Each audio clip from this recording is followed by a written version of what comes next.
So as a realtor, I deal with a lot of people who are coming from out of state and buying to live in New Hampshire. And sometimes they get blindsided by things that they didn't expect compared to the states that they came from. So whether you're coming from somewhere that's maybe a warmer climate or you're coming from somewhere that is maybe a big city, here are some random things that you should be aware of and kind of look into a little bit more before making the jump to move to such a country state like New Hampshire. So let's get right into all this. Hi, and welcome to my channel. My name is Moynihan. I'm a local real estate agent and investor based out of Keene, New Hampshire. And if you're someone that's looking to buy, sell, or invest in New Hampshire, please feel free to reach out. Or even if you just have some questions about real estate up here, feel free to reach out. My number's kind of anywhere. Shoot me a text, give me a call, or hit me up in the DMs, whatever works for you. But let's dive right into kind of some random things that you should expect and look into before moving to New Hampshire.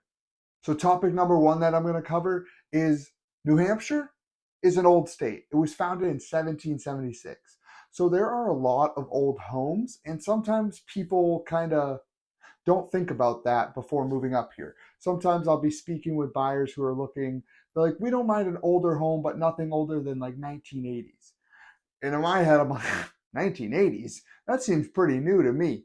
I have two rental properties, and both of them are from 1870. Not 1970, 1870. So, especially when you're in these downtown areas like the smaller towns, or even like in Keene, a lot of these downtown properties are from 1900s or older, just because that's when it first came up and that's when a lot of these were built. So expect to be seeing older houses. You're not going to see a ton of new builds. Of course, there are new builds, but a majority of these houses are from 1900s.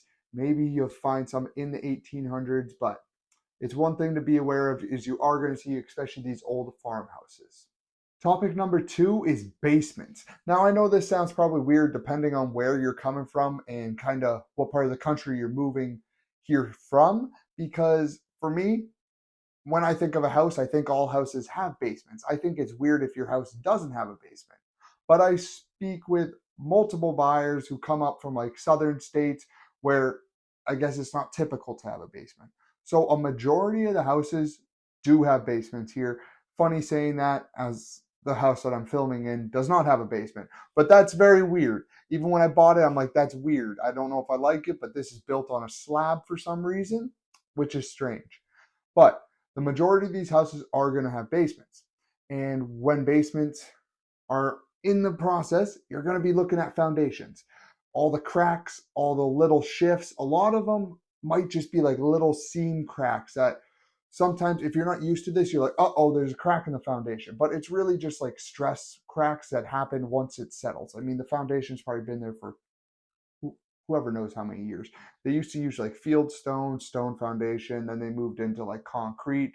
Some are, what do you call them? Cinder block foundations. Those are not the best foundations because it's just cinder blocks and they seem to get cracks in them that let water in. That's another thing, is the water in the basements, depending on where you are, this is completely normal and it can be fine. If you have a sump pump that pumps out the water from your basement into your yard and actually gets rid of it so it's not like rotting the inside of your house, it's fine. You might have to run a dehumidifier during the summer, keep the moisture kind of out of the air. But a lot of people will see like a tiny little thing in the basement of water and they're like, oh my gosh, we can't buy this house. Not necessarily. It's also like we get a lot of snow up here in the winter.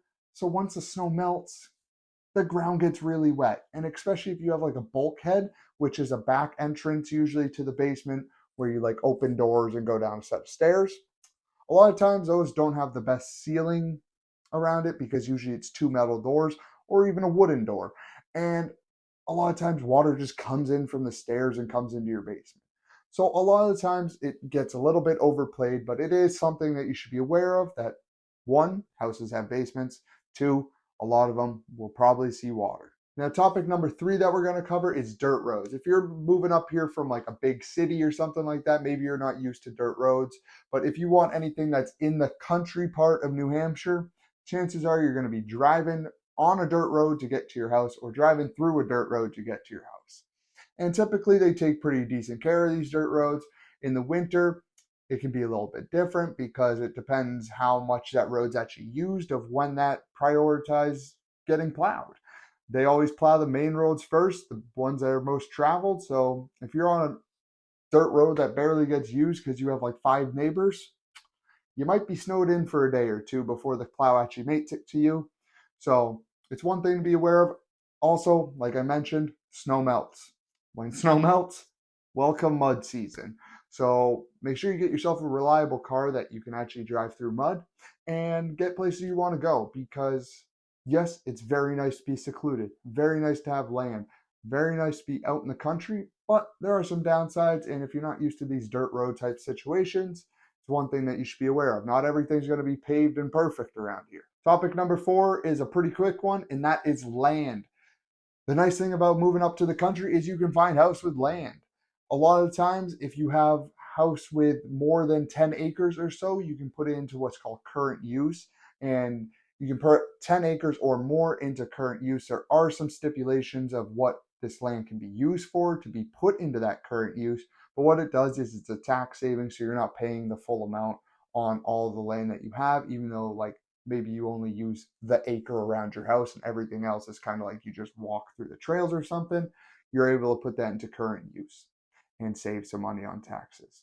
But it is nice being out in the country and being able to get a house with 10, 15, 20, 30, 40, 50 acres, whatever you want. There's probably going to be something up here for you, which is very nice, and you can be nice and secluded. And now topic number 5 that I'm going to cover, me being from New Hampshire, I feel like I don't even have to cover this, but I was down in Boston over the weekend. I figured I should probably cover it. And that's if you're moving up to a state like this, if you're moving up to New Hampshire, public transportation is not really a thing. You're your transportation. So if you don't have a car because you live in a big city where there is public transportation and that's your main way to get around the city, well, newsflash, you're probably going to have to get a car.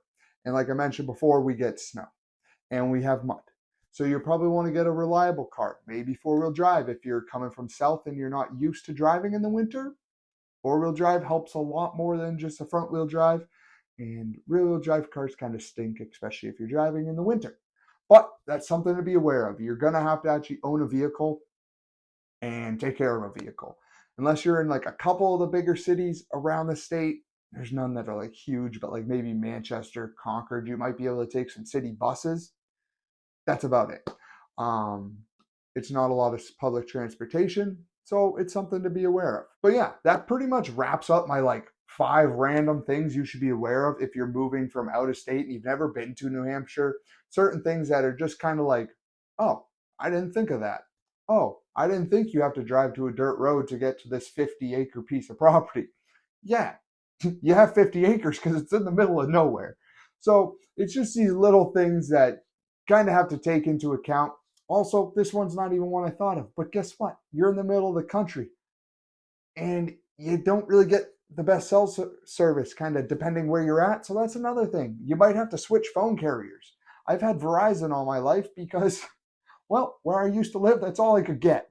So that's one thing to keep in mind that literally just popped into my head when I was making this video. But there's just like little nuances here and there, and that's why when you're moving to an area like this, get in contact with a local realtor, someone that's probably grown up there that knows all these little things that, hey, you're coming from this area of the country, maybe you're not used to this. This is something that we have to do all the time. So little things like that are stuff you should be aware of, especially the old homes. That's one of the biggest things I see is people that are moving from like just kind of south or out west almost. They're used to these newer houses. We're out here.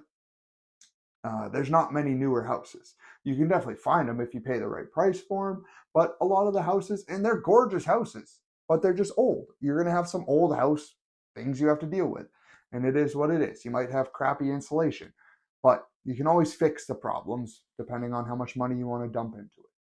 So those are kind of my 5 little random things you should be aware of before moving to New Hampshire. If this video has brought you any value or you've learned something funny or anything like that about New Hampshire, please hit that like button and also smash that subscribe button as I do release weekly videos, and follow for more. Again, if you're looking to buy, sell, or invest or have any real estate related questions, feel free to reach out to me. Contact info is everywhere. But until next time.